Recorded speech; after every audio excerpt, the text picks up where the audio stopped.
Bom dia, meus irmãos.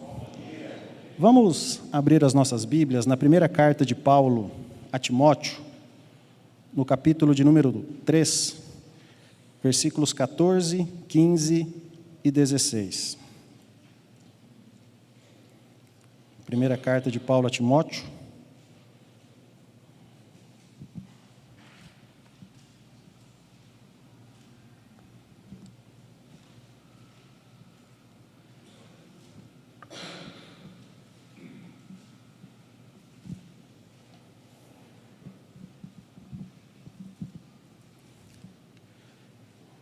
O capítulo é o número 3, versículo de número 14 em diante, que diz assim: escreva estas coisas a você, esperando ir vê-lo em breve.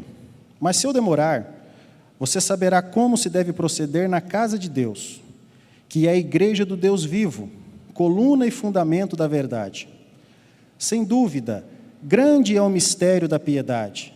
Aquele que foi manifestado na carne, foi justificado em espírito, visto pelos anjos, pregado entre os gentios, crido no mundo e recebido na glória. Amém? Vamos fazer mais uma oração. Senhor, estamos aqui, Pai, diante da Tua santa, bendita e viva palavra. Todos nós aqui, Pai, precisamos do Teu alimento, precisamos da Tua palavra. E pedimos que o Senhor fale conosco nessa manhã. Eu me coloco diante do Senhor, e a oração que eu faço ao Senhor é para que eu seja um dispenseiro fiel. Me coloco totalmente na dependência do Senhor, para que a Tua palavra seja explanada, a Tua igreja, Senhor, edificada e o Senhor glorificado. Assim nós oramos, em nome de Jesus. Amém. Essa passagem aqui, meus irmãos, é muito interessante, porque se um dia nós fizermos a seguinte pergunta, ela nos dá uma boa base para a resposta. E a pergunta é o seguinte: o que é a igreja? E aqui nesse texto, Paulo fala o que é a igreja do Deus vivo. Ele diz aqui que a igreja do Deus vivo é a coluna e o fundamento da verdade. Em traduções mais antigas, ao invés de fundamento, aparece a palavra firmeza ou baluarte.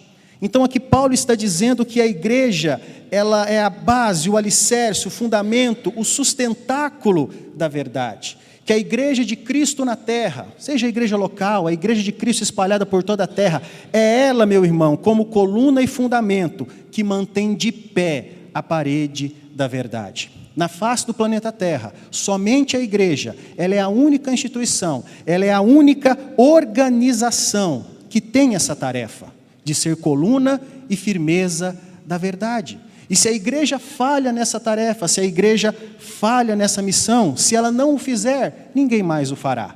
Mas nós sabemos que ela fará isso, porque a igreja está debaixo do auspício e do comando de Cristo, e ela vai fazer exatamente aquilo para o qual Ele já determinou. Mas a igreja então é a coluna, o fundamento da verdade. E qual é a verdade? A verdade que Ele vai expressar no versículo 16. Cristo, manifestado em carne, justificado em espírito, visto pelos anjos, pregado entre os gentios, crido no mundo, recebido na glória. O versículo 15 diz que a igreja sustenta a verdade. O versículo 16 fala que verdade é essa que a igreja sustenta. E percebam aqui que não é uma verdade nova, não é algo novo, mas é a doutrina antiga, é a doutrina velha. É a doutrina dos apóstolos. A igreja verdadeira de Cristo, ela defende a verdade, ela ensina a verdade, ela propaga a verdade de Cristo, não coisas inventadas por humanos, por homens ou coisa parecida. Por que Paulo escreve isso ao jovem Timóteo, ao jovem pastor Timóteo, lá no primeiro século? A igreja sofria ataques de homens que diziam que a salvação, as coisas espirituais eram para poucos. A igreja sofria ataques de judeus que queriam judaizar a igreja, trazer para a igreja ritos judaicos que já eram totalmente desnecessários, porque Cristo já havia realizado a sua obra. Então Paulo, também com o motivo de defender a fé, ele afirma que a igreja, ela é a coluna e o fundamento da verdade. E ele começa o versículo 16 dizendo: sem dúvida, grande é o mistério da piedade. Ele começa dizendo sem dúvida ou evidentemente. O que Paulo vai falar a partir de agora, aqui no versículo 16, é algo claro, é algo certo, é algo notório, é algo que realmente é nítido e evidente. Mas não só isso, o que ele está para dizer aqui, ele diz, sem dúvida, grande. O que Paulo vai ensinar aqui é grandioso, é majestoso, é maravilhoso, é inconcebível. Grande é o mistério. Aqui no Novo Testamento, não entenda a palavra mistério como algo oculto que ninguém sabe. Não, aqui a palavra mistério, Paulo está dizendo de algo que esteve oculto, mas Deus quis revelar. Esteve encoberto, mas Deus quis trazer à tona, trazer a clareza para toda a humanidade. Grande é o mistério, e esse mistério é grandioso. E ele fala, o mistério da piedade. Aqui a palavra piedade aponta para a verdadeira religiosidade, para uma vida plenamente agradável a Deus, para a fé viva e verdadeira baseada nas Escrituras. A verdadeira piedade, a verdadeira religiosidade, a verdadeira religião está fundamentada no que Paulo vai dizer logo na sequência. E nós vemos por aí, nós vemos em todos os lugares, religiões, vemos pessoas declarando sua fé, mas é uma fé que não está baseada nessa verdade. Vemos homens fazendo sacrifícios, vemos homens fazendo coisas absurdas, mas não crendo, não ensinando, não propagando a verdade que Paulo vai dizer aqui. Por isso que quando ele escreve aos Colossenses, ele fala, vocês já morreram com Cristo, quanto aos rudimentos do mundo. Por que alguns de vocês ainda se colocam em julgo, praticando coisas, se abstendo de coisas, como se vocês ainda estivessem? Coisas que até parecem ser piedosas, coisas que até parecem ser sacrificiosas, que têm uma aparência de piedade, mas não servem para absolutamente nada. Isso não adianta nada na nossa salvação. Então Paulo vai deixar aqui bem claro, que o mistério da piedade, esse mistério grandioso, estupendo, maravilhoso, nada mais é do que a vida, a obra, os feitos e as virtudes de Cristo. É isso que a igreja defende, é isso que a igreja sustenta. O que Cristo fez. É isso que a igreja prega, a pessoa, a obra de Jesus Cristo. E a partir de então, ele vai colocar aqui 6 expressões, 6 frases, falando de Cristo. Aquilo que a igreja ensina, propaga, defende e manifesta. Ele começa dizendo o seguinte, aquele que foi manifestado na carne. Olha que palavra interessante, o texto não diz, falando de Cristo, aquele que foi criado na carne, o texto não diz isso. O texto não diz, aquele que foi formado na carne, não, o texto não diz isso. O texto diz, aquele que foi manifestado na carne, nos dando uma ciência, uma noção, uma ideia de uma existência anterior. Quando vamos no começo do Evangelho de João, que está escrito, no princípio, era o verbo, e o verbo se fez carne, e habitou entre nós. Um dos temas principais do Novo Testamento, meus irmãos, é a encarnação de Cristo. A encarnação de Cristo ela é o ponto de partida de tudo aquilo que a igreja crê como verdadeiro. A encarnação de Cristo é a base da nossa fé e o pontapé inicial prático da obra da redenção. Porque se nós negarmos que Deus se manifestou em carne, que Cristo se manifestou em carne, se nós negarmos isso, não há mais nada o que crer. Nós teremos que negar o que também? A sua obra, a sua morte e a sua ressurreição. Então a verdadeira fé, a verdade começa com isso, aquele que foi manifestado na carne. E o interessante é que Deus se manifestou em carne e Jesus entrou no mundo pela porta comum. Gravidez, parto, nascimento. O Deus poderoso, o Senhor, entrou de forma comum. E por que ele se manifestou na carne? Romanos 8,3 vai nos dizer por que ele se manifestou na carne. Para sangrar e morrer. Foi para isso que ele se manifestou na carne. Porque era impossível para o homem, era totalmente impossível ele ser justificado e salvo diante de Deus. Era impossível para nós, mediante a lei. Então Deus resolve então enviar Jesus para morrer em nosso lugar, punindo no corpo dele os nossos pecados, viabilizando e garantindo nosso perdão, a nossa justificação e a nossa salvação. A verdade, meu irmão, começa com aquele que foi manifestado na carne. Toda e qualquer fé, toda e qualquer religião que não prega, que não ensina, que não crê que Cristo se manifestou em carne, não é a verdadeira fé, não é a verdade. Nós lemos um texto, nós conhecemos um texto na Bíblia. Abra sua Bíblia lá em Isaías capítulo 53. Isaías capítulo 53. Todos nós já ouvimos esse texto, já lemos, mas esse texto aqui mostra bem o mistério que antes oculto, falando de Cristo, agora manifesto, e mostra o que foi a manifestação na carne de Jesus. Vejam Isaías 53, que diz assim, a partir do versículo 1: quem creu em nossa pregação? E a quem foi revelado o braço do Senhor? Agora ele vai começar a falar de Cristo. Porque foi subindo como um renovo diante dele, e como raiz de uma terra seca. Não tinha boa aparência nem formosura. Olhamos para ele, mas não havia nenhuma beleza que nos agradasse. Era desprezado e o mais rejeitado entre os homens, homem de dores e que sabe o que é padecer. E como um de quem os homens escondem o rosto, era desprezado e dele não fizemos caso. Certamente ele tomou sobre si as nossas enfermidades e as nossas dores levou sobre si. E nós o considerávamos como aflito, ferido de Deus e oprimido. Mas ele foi transpassado por causa das nossas transgressões, esmagado por causa das nossas iniquidades. O castigo que nos traz a paz estava sobre ele, e pelas suas feridas fomos sarados. Todos nós andávamos desgarrados como ovelhas, cada um se desviava pelo seu próprio caminho, mas o Senhor fez cair sobre ele, no corpo dele, na carne dele, a iniquidade de todos nós. Ele foi oprimido e humilhado, mas não abriu a boca.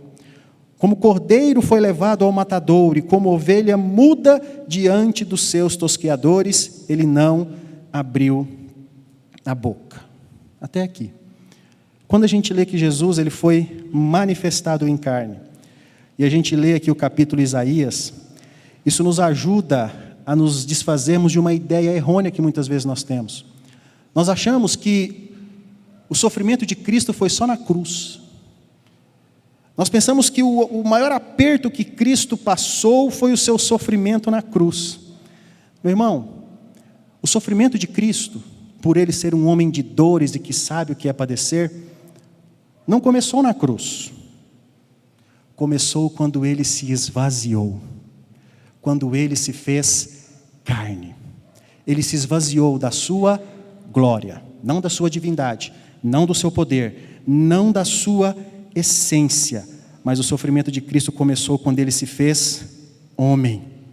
A cruz de Cristo começa em Belém. O texto aqui fala, nos evangelhos Jesus fala por várias vezes, o tempo todo ele sabia qual era o seu destino. Qual era? O madeiro, a cruz. Às vezes a gente quer saber o futuro, não quer? É uma bênção nós não sabemos o futuro. Graças a Deus a gente não sabe o futuro, mas Jesus não teve esse privilégio. Ele sabia o tempo todo, desde menino lá no templo que o evangelho relata, qual era o seu final, o madeiro. Ele sabia desde sempre que ele era o cordeiro que estava indo ao matadouro. Ele sempre soube disso. Compartilhou isso com os seus discípulos. Isso significa homem de dores, que sabe o que é padecer. Então o nosso Deus se manifestou em carne. Se não partirmos daqui, nada mais importa, nada mais pode ser dito. Mas ele não só se manifestou em carne, voltando lá para Timóteo, aquele que foi manifestado na carne, foi depois justificado em espírito. A gente não vai entrar aqui nas demandas e debates teológicos sobre a palavra espírito nesse versículo, letra maiúscula, letra minúscula, nada disso. Vamos à parte prática para nós entendermos por que essa segunda afirmação é a verdade. Sabemos que Jesus foi o ungido de Deus. E ele foi ungido pelo Espírito Santo. A Bíblia fala que tudo que Jesus fez, ele fez no poder do Espírito Santo. Foi o Espírito Santo quem ungiu Jesus, capacitou Jesus, mostrou quem era Jesus e evidenciou que ele era divino. Assim que ele foi batizado, o que aconteceu? Ao sair da água, o Espírito Santo veio em forma corpórea de quê? De uma pomba, e pousou sobre ele. E a voz do Pai do céu que dizia: este é meu Filho amado. Então, Jesus, tudo que Cristo fez, foi no poder do Espírito Santo. Tudo que Cristo fez foi mediante a capacitação do Espírito Santo. E por ser ungido de Deus, ele se manifestou em carne, porém, homem, porém sem pecado, inculpável, sem culpa, sem mácula, literalmente aquela figura do Antigo Testamento, o Cordeiro sem mancha, um homem que se manifestou sem pecado para morrer pelos pecados, o ungido inculpável de Deus. E exatamente por ser o ungido inculpável de Deus, que passou por aqui sem pecado e morreu pelos nossos pecados, esse Espírito Santo, esse Espírito, como diz em Romanos 8,16, ressuscitou a Cristo dentre os mortos, e vai ressuscitar você também. Esse Espírito então ressuscita a Cristo, mostrando então que a morte de Cristo foi válida, que a morte de Cristo não foi em vão, que Deus aceitou tudo aquilo que foi feito na cruz. Ele foi justificado em espírito. E depois de tudo isso, Paulo continua dizendo: visto pelos anjos. Ele foi manifestado em carne, ele foi justificado em espírito, visto pelos anjos. Essa expressão aqui nos deixa claro, nos mostra o senhorio de Cristo. O senhorio de Cristo, visto pelos anjos. Que anjos? E quando? Aqui, as duas classes.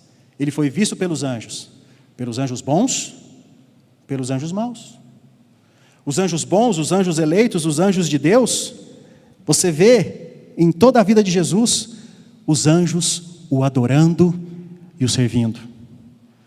Quando Jesus, o anúncio para Maria que Jesus nasceria, veio de um anjo. Quando Jesus nasceu, foi um anjo que disse aos pastores, lá em Belém, nasceu o Salvador, o Senhor. E depois foi o anjo que fez aquele cântico de adoração, glória a Deus nas alturas e paz na terra aos homens de boa vontade. Depois que ele foi tentado, quem veio servir o Senhor Jesus? Os anjos. Ali no domingo da ressurreição, no dia da ressurreição, quem foram as testemunhas da sua ressurreição, as primeiras testemunhas? Os anjos. Quem disse para Maria Madalena e para os discípulos que ele havia ressuscitado e queria encontrá-los na Galileia? Os anjos. Quem estava dizendo a toda a igreja e multidão que estava vendo Cristo ascender aos céus, esse mesmo que subiu vai voltar da mesma maneira, quem disse isso? Os anjos. E no capítulo 1 de Hebreus, ali o escritor diz que Cristo ele é superior aos anjos. E que quando o primogênito de Deus veio ao mundo, o Pai deu uma ordem aos anjos que o adorassem. Ele foi visto pelos anjos. Quando ele adentrou no céu, após haver ressuscitado, os anjos estavam lá o recebendo. Mas ele não só foi visto pelos anjos bons, para o adorarem, para o servirem. Ele também foi visto pelos anjos maus. Só que dos anjos maus, a conversa é outra. Eu vou ler para vocês o que está em Colossenses capítulo 2, versículo 15. Você não precisa abrir, para você manter aí em Timóteo. Olha Jesus sendo visto pelos anjos maus. Diz assim Colossenses 2,15.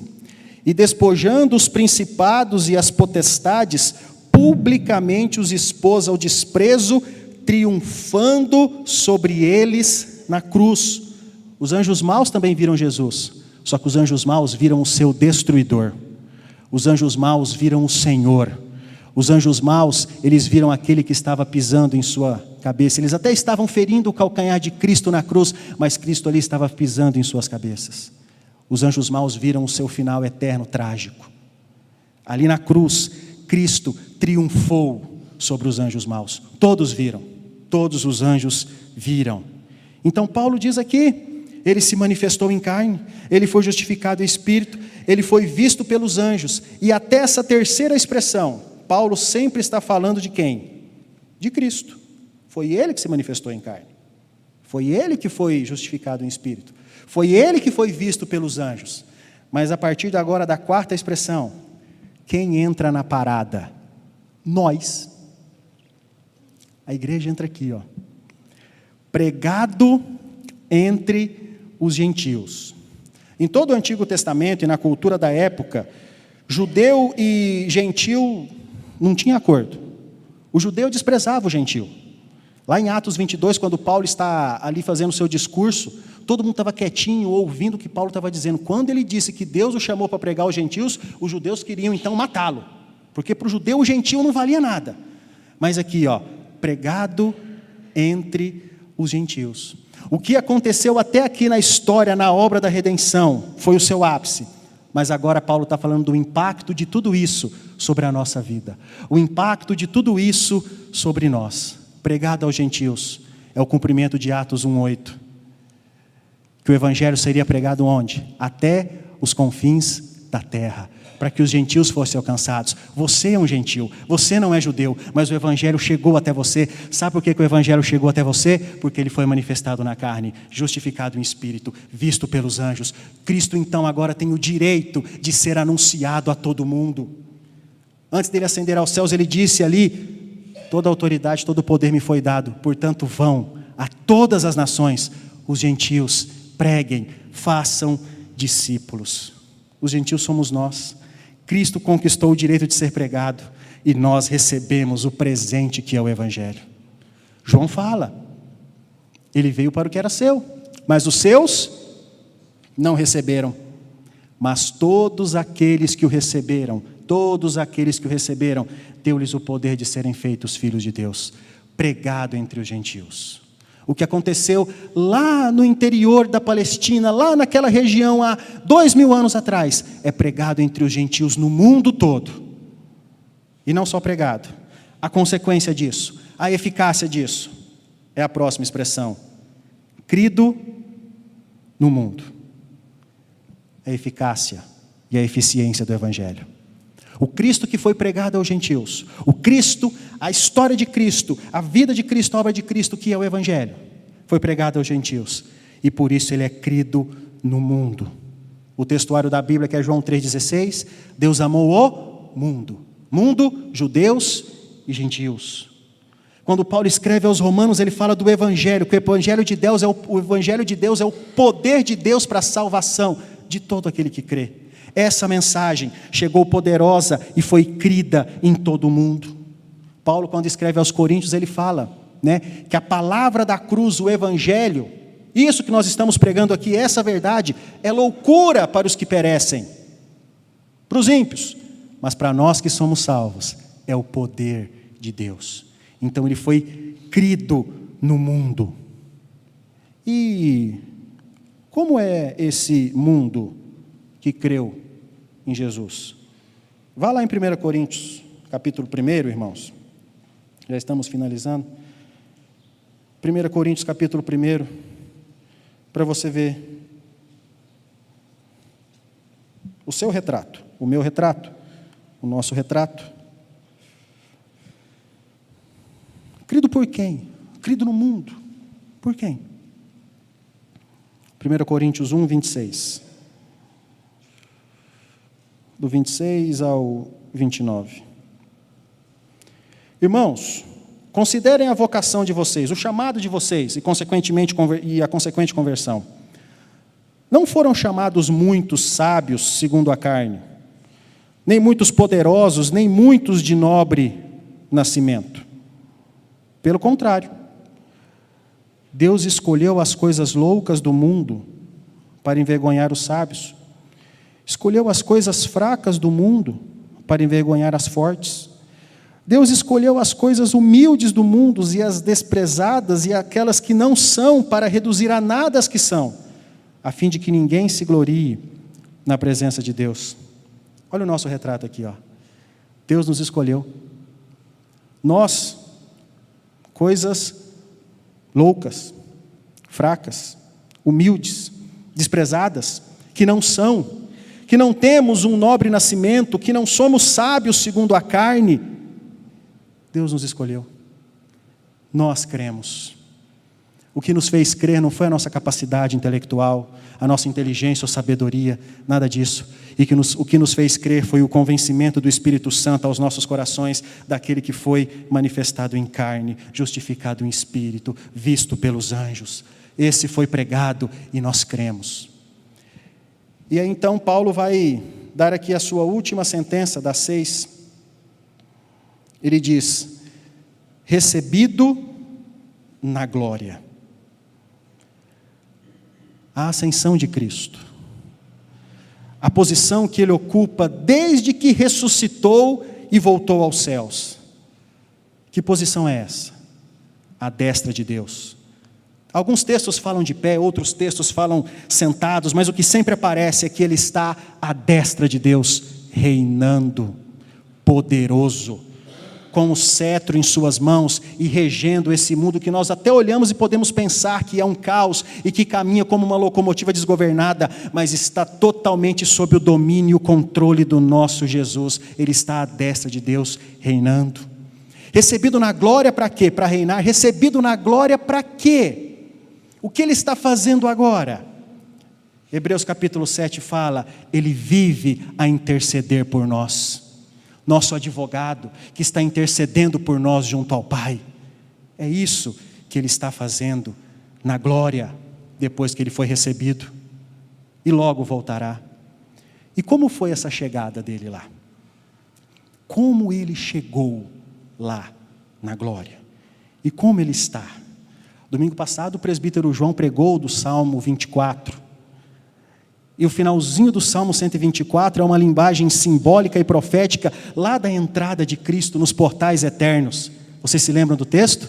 Levantai, ó portas, as vossas cabeças, que entrará o Rei da glória.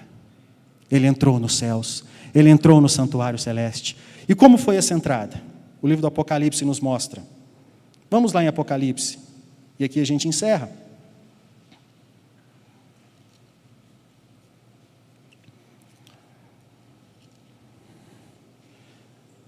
Apocalipse capítulo 5, e depois nós vamos ler o capítulo 19.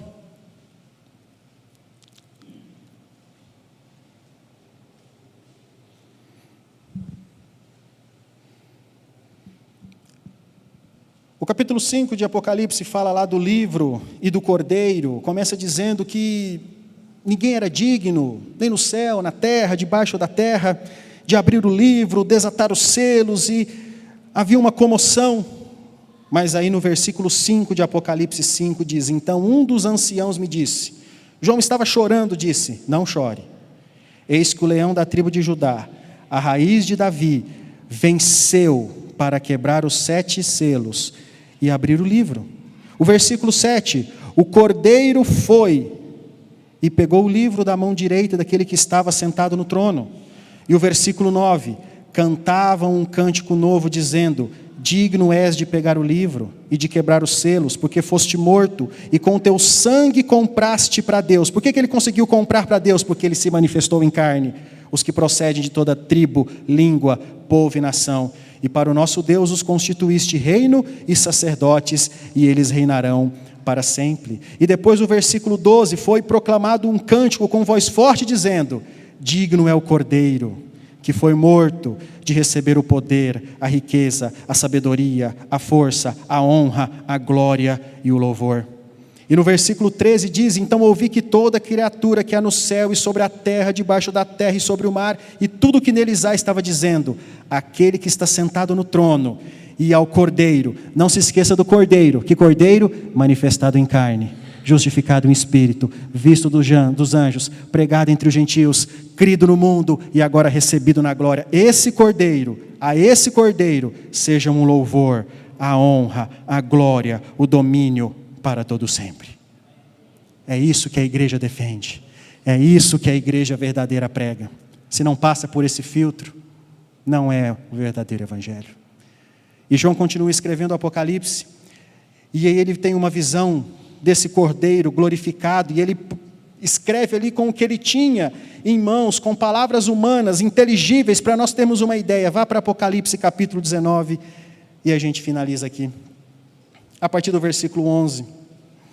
João falando deste, agora na glória, que já foi recebido na glória, mas que antes, não se esqueça, se manifestou em carne, foi justificado em espírito, visto dos anjos, pregado entre os gentios, crido no mundo.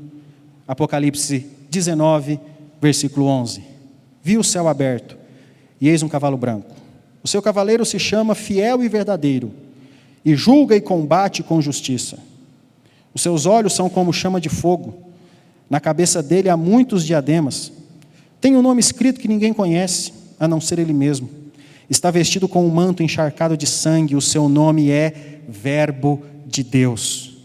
Os exércitos dos céus o seguiam, montados em cavalos brancos e vestidos de linho finíssimo, branco e puro.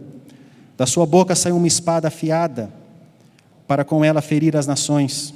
Ele mesmo regerá com cetro de ferro, e ele mesmo é o que pisa o lagar do vinho, do furor da ira do Deus Todo-Poderoso.